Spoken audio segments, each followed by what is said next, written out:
The order came fast, but the consequences could last for years. Benjamin Netanyahu has now ordered Israel's military to expand its operations deeper into southern Lebanon, widening what Israel calls a security zone after Hezbollah fired rockets again across the border. On the surface, it sounds like another tactical move in a long border war, but behind that decision is something far more dangerous, a struggle over territory, deterrence, prestige, and survival that could pull Lebanon even deeper into the largest regional escalation the Middle East has seen in years. What is being built now may not be a temporary battlefield arrangement at all. It may be the early shape of a new frontier, drawn in fire, enforced by armor, and contested by rockets that refuse to stop. Netanyahu's announcement was direct and unmistakable. He said he had instructed the Israeli military to further expand the existing security zone in order to push anti-tank missile fire away from Israel's border and to finally block what he described as the threat of invasion. Israeli officials had already said the army was enlarging a buffer zone up to the Litani River, but this new statement signaled something more serious. Not just temporary raids, not just retaliatory strikes, but a deliberate widening of military control in southern Lebanon. What makes the move even more explosive is that Israel did not immediately clarify the precise final line of this expanded zone, leaving open the possibility that additional land could be seized if Hezbollah keeps firing. In war, ambiguity can be as powerful as artillery.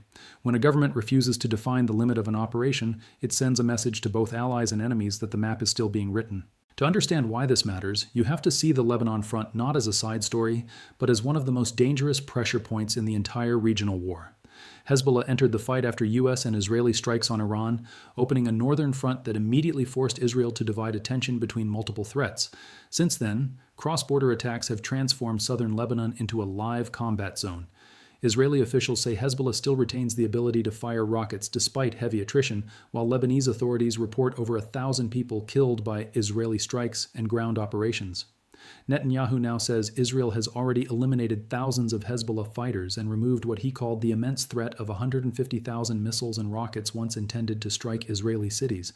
But even in that boast, there is a warning. He also admitted Hezbollah still has residual capability. And in modern warfare, residual capability can mean enough rockets to ignite a new phase of war overnight. That is the core of the crisis. Israel is not expanding because the threat is gone. It is expanding because the threat remains alive enough to be politically and militarily intolerable. Hezbollah's strategy has long been built on exactly this kind of endurance. The group does not always need to dominate the battlefield to claim success. It only needs to survive, keep firing, and prove that Israeli power cannot fully silence it. Every new rocket launch serves that purpose. Every anti-tank missile near the border becomes a signal that Hezbollah can still impose costs. For Israel, especially under a leadership determined to show control after a rapidly widening regional war, that kind of lingering threat is unacceptable. A buffer zone then becomes more than ground. It becomes a statement. If rockets cannot be stopped through deterrence alone, they will be pushed farther away through permanent military pressure. But buffer zones in Lebanon come with history, and history here is soaked in blood, insurgency, and unfinished withdrawals. Southern Lebanon has repeatedly become the graveyard of clean military theories. On paper, a buffer zone looks logical. Push enemy launch teams farther back, create distance from border communities, control key bridges and movement corridors, and reduce the speed and precision of hostile fire. In reality, such zones often harden into occupations, and occupations generate resistance. The deeper the force goes, the more it must patrol roads, secure supply lines, hold exposed positions, and operate among villages that can become intelligence traps or launch points for guerrilla warfare. If Israel is now expanding toward or beyond the Litani line in a more enduring way, it is stepping into a space where tactical success can quickly produce strategic exhaustion. The current battlefield is also more combustible than earlier Lebanon confrontations because it is no longer just about Israel and Hezbollah. This front is now connected to the much larger U.S.-Israeli war against Iran. That means every exchange in southern Lebanon is linked to missile campaigns over Israel, airstrikes deep inside Iran, Houthi launches from Yemen, drone threats across the Gulf, and U.S. force deployments into the region. Reuters reported that Israel carried out more than 140 airstrikes on central and western Iran over a 24-hour period leading into Sunday evening, targeting ballistic missile launch sites and storage facilities. In the same period, Iranian salvos were still reaching Israeli territory, including an incident near Beersheba where a chemical industrial zone was hit by a missile or missile debris, triggering hazardous material warnings and a major fire. This is the environment in which Netanyahu is widening the Lebanon front. The buffer zone is not being created in isolation. It is being carved out inside a much wider regional firestorm. That broader regional picture matters because Hezbollah is not merely a Lebanese militia reacting independently to border tensions. It is a pillar of Iran's regional deterrence network. When it fires, it is also demonstrating that Iran's influence remains active beyond its own borders, even while Iran itself is absorbing heavy attacks. That gives Hezbollah's rocket fire a meaning beyond the tactical. Each salvo says that even if Iran is struck in Tehran, Tabriz, or missile storage sites in the west, the pressure on Israel can still be widened through allied fronts. Netanyahu's response is therefore aimed at more than halting rockets. It is also an attempt to break that multi-front logic by showing that any Iranian-linked front can be pushed back by force. The problem is that such a move can just as easily reinforce Iran's argument that allied groups must fight harder, not less, to prevent Israel from imposing new facts on the ground. The military logic on the Israeli side is straightforward, even if the long-term consequences are not. Anti-tank missiles and short-range rockets are most dangerous when launch teams can operate relatively close to the frontier, disappear into terrain, and exploit limited reaction time. By expanding control northward and seizing more ground, Israeli planners may believe they can create more warning time, increase surveillance depth, and limit Hezbollah's ability to stage quick attacks against border communities and military patrols. Bridges, roads, ridgelines, and observation points suddenly become critical. If Israel controls them, Hezbollah's movements become harder, slower, and riskier. But Hezbollah knows this terrain intimately. It has spent years preparing for exactly such contingencies, embedding knowledge, infrastructure, and local networks across southern Lebanon. So the real question is not whether Israel can seize territory. It clearly can. The question is whether it can hold enough of it for long enough at an acceptable cost, while still managing simultaneous threats from Iran and beyond. And there is already evidence that the cost of operating in southern Lebanon is rising. Reuters reported that a projectile exploded at a UN peacekeeping position near the village of Adshit al-Qusair, killing an Indonesian peacekeeper and critically injuring another. UNIFIL said it did not know the origin of the projectile and launched an investigation, while Indonesia condemned the incident and reiterated criticism of Israel's attacks in southern Lebanon. This matters because when peacekeepers start dying inside an expanding war zone, the political temperature rises sharply. It suggests that the battlefield is becoming more chaotic, more crowded, and more difficult to control. It also increases the risk that international actors who were once cautious observers begin speaking in the language of accountability, violations, and mission endangerment. A widening buffer zone may appear to Israel as a defensive necessity. To many outside observers, especially as civilian displacement grows and international personnel come under fire, it can look like the deepening of an occupation under the cover of wartime urgency. For Lebanon itself, the consequences could be devastating. The country is already strained by economic collapse, political paralysis, mass displacement, and the renewed destruction of the south. Expanding Israeli operations threaten to turn entire stretches of southern Lebanon into semi-permanent military wastelands. Villages are emptied, roads are shattered, local economies vanish, and the return of civilians becomes hostage to military decisions on both sides. And as the front hardens, Lebanese sovereignty erodes in practical terms. The government in Beirut does not control the pace of escalation. Hezbollah makes war calculations based on its regional role. Israel makes military decisions based on its own security doctrine, and civilians in the middle are left to absorb the impact. That vacuum is one reason buffer zones are so dangerous. They create facts that weak states often cannot reverse, especially when those facts are enforced by a military far stronger than any local institution. Yet from the perspective of Israeli politics, backing away may now be even harder than escalating. Netanyahu framed the move as essential to fundamentally changing the situation in the north. That language raises expectations inside Israel that the old pattern of periodic rocket fire and unstable deterrence is over. Once a government promises a fundamental change, limited gains stop looking sufficient. The military is then pressured not just to punish, but to reshape. This is especially true when Israeli civilians in northern areas expect security guarantees that go beyond temporary ceasefires. If Hezbollah continues launching even small numbers of rockets after the buffer zone expands, domestic pressure will mount for even deeper strikes, broader occupation, or harsher terms for any future settlement. In other words, the more Israel sells the operation as decisive, the more politically costly indecision becomes. Source Hezbollah, meanwhile, faces a strategic test of its own. It has already suffered heavy losses, with Reuters citing sources familiar with Hezbollah's count saying more than 400 fighters have been killed since the group opened this new war on March 2nd. Yet the group's image depends heavily on standing firm against Israel and resisting encroachment into Lebanese territory. If it stops firing entirely while Israel expands its zone, it risks looking weakened to supporters. If it escalates too aggressively, it risks inviting even more destructive Israeli action and deeper devastation across Lebanon.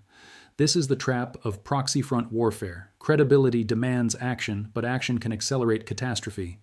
Hezbollah may therefore choose a middle path, maintaining enough fire to show defiance while avoiding the kind of massed barrages that could justify a full-scale Israeli push farther north. But middle paths in war rarely stay stable for long. One missile that hits a sensitive military target, one strike that kills large numbers of civilians, or one miscalculation involving foreign peacekeepers can destroy restraint in a single night. The regional timing is what makes this moment especially dangerous. Even as talk of diplomacy flickers, the military machinery keeps expanding. Reuters reported that President Donald Trump said Iran's new leaders had been very reasonable, and that Pakistan was preparing to host talks aimed at ending the month-long war, yet at the same time more U.S. forces were arriving in the region, including Marines and additional special operations personnel. Another Reuters report said the Pentagon was preparing for weeks of possible ground operations in Iran, including options involving raids by special operations and conventional infantry, though it remained unclear whether Trump would approve them. When diplomacy and force surge at the same time, the signal to the region is confusion. No actor knows whether to prepare for ceasefire, breakthrough, deception, or bigger war. In that kind of uncertainty, local commanders often act more aggressively, fearing they may lose the initiative if a diplomatic window suddenly closes. Then there is Yemen, where the Houthis have now entered the conflict more directly. Reuters reported that the Houthis confirmed launching their first attack on Israel during the current war, and followed it with a second missile and drone attack in less than 24 hours, vowing to continue operations. Israeli authorities also said they had identified a missile launch from Yemen, the first such launch since the war erupted. This matters for Lebanon because every new front stretches the region's attention and complicates Israeli and U.S. military planning. If Israel must defend against rockets from Lebanon, missiles from Iran, and long-range threats from Yemen, then the pressure to neutralize nearby threats like Hezbollah becomes even stronger. The Lebanon buffer zone may therefore be seen inside Israeli planning not only as a local necessity, but as a way to simplify a multi-directional threat environment by forcing at least one front farther away from Israeli population centers. But that logic contains a contradiction.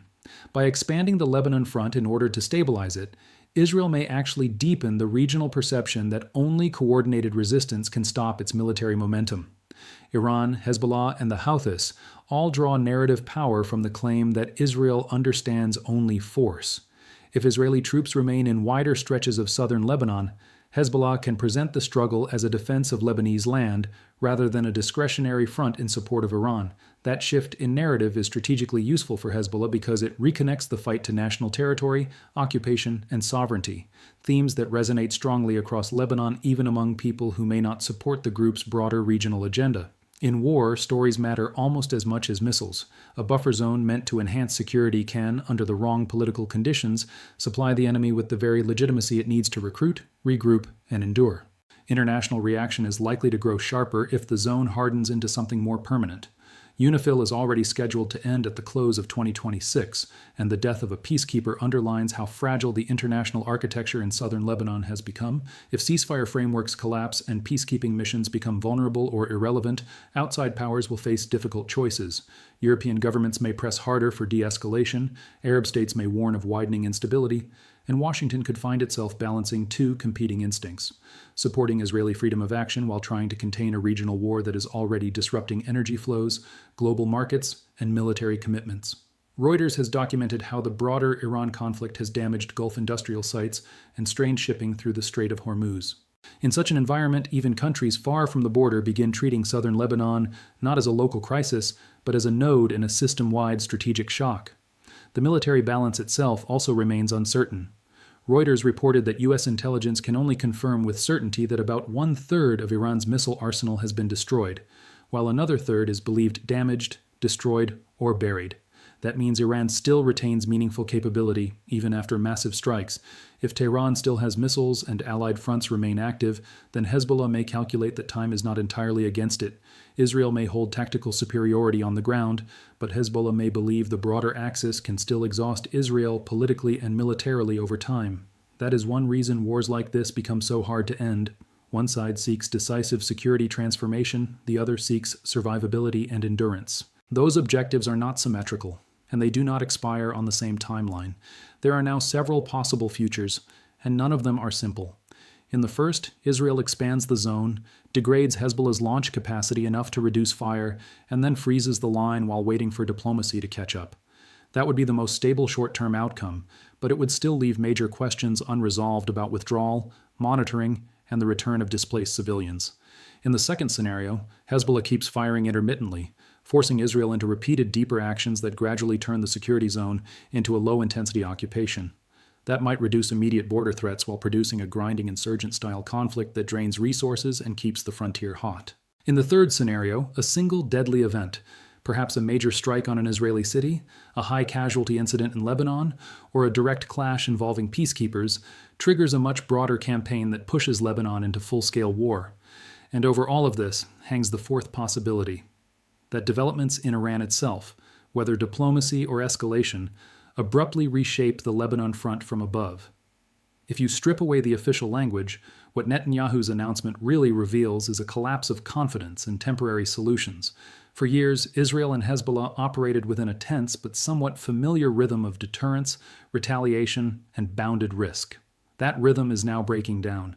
Israel no longer appears willing to live with a hostile armed force positioned just across the border and still capable of firing. Hezbollah no longer appears willing to stand aside while Iran is under direct attack. The old rules have been replaced by harsher ones, where ground control, geographic depth, and visible military pressure matter more than vague understandings. That is why this buffer zone decision feels so significant. It is not just another move in a cycle. It may be the sign that the cycle itself is ending and something more entrenched is beginning. For ordinary people on both sides of the border, the strategic arguments sound distant compared with the immediate reality. In northern Israel, families want to know whether rockets will stop and whether border communities can be secured for more than a few unstable months. In southern Lebanon, civilians want to know whether they still have homes to return to, whether roads and schools will survive, and whether this zone is temporary or the start of a long military presence. Neither side can answer those questions right now. War planners can speak of deterrence, corridors, launch arcs, and anti-tank ranges, but civilians measure war differently. They measure it by the villages emptied, the nights of sirens, the names added to casualty lists, and the creeping suspicion that the line dividing temporary crisis from permanent change has already been crossed. And that is why everyone should be watching what happens next in southern Lebanon. Not just the rockets, not just the artillery, but the shape of the map, the duration of troop positions, the fate of bridges and villages, the language from Beirut, Jerusalem, Tehran, and Washington, and whether diplomacy moves faster than the next escalation. Because if this buffer zone expands and hardens while Hezbollah continues to fire, the conflict will stop looking like a temporary response and start looking like a new strategic order forced into existence by war. For now, the message from Netanyahu is clear. Israel is pushing farther in. The message from Hezbollah is just as clear. It is still willing to fire back. And somewhere between those two decisions lies the next chapter of a conflict that could redraw the northern front for years to come.